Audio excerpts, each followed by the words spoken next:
So, hatred. Everyone knows about it, everyone's experienced it, everyone's had it, everyone's felt it. But how can you describe it?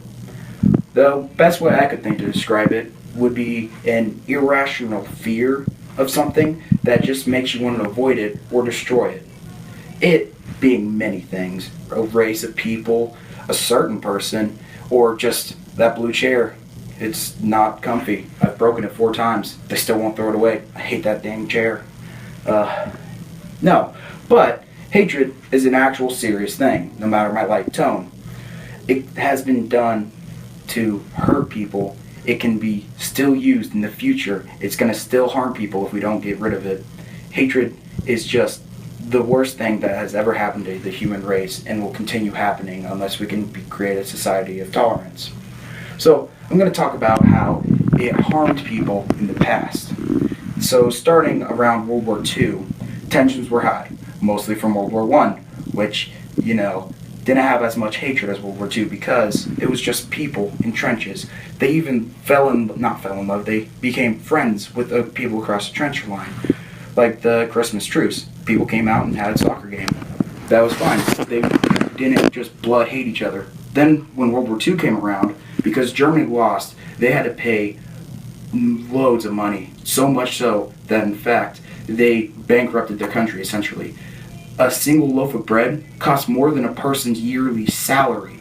So they weren't really happy with any of the Allied countries like Europe or Britain or anyone. So they needed someone to boogeyman, to hate.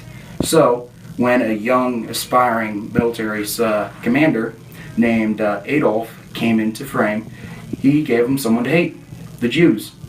And they built that hatred and put him into power. And so he just kept rolling on that hatred so he could get support behind him, and then before anyone knew it, it was just mass murdering millions and millions of people.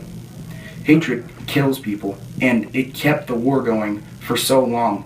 Japan, another Axis power, hated America because they saw us having places like the Philippines and Guam as subjects but not actual states, and they thought, hey, why can they be expanding and we have to be stuck on the island? So they wanted to expand their land. So they took over all the Asian islands in the Pacific.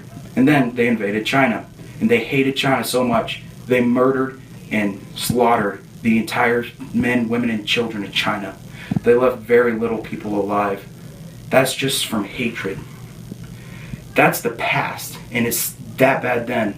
Nowadays, we still have hatred. Like in Charlottesville and other big eruptions of violence between the alt-right and the alt-left.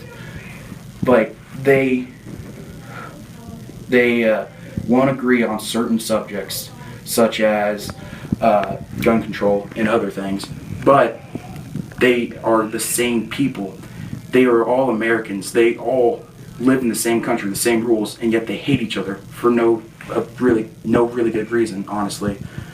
They just have certain topics that they hate, and they will literally beat each other to a bloody pulp for no reason.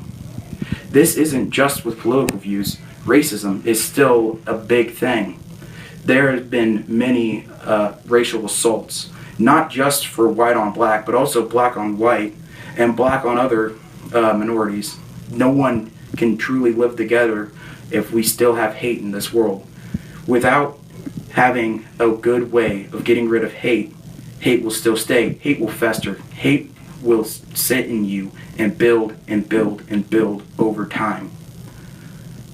Without anything to stop it, we could have literally another Hitler or someone that just puts a boogeyman on someone so everyone starts hating that group, and that group will just become a smaller and smaller minority, have less of a voice, and be destroyed. History repeats itself. That saying is true.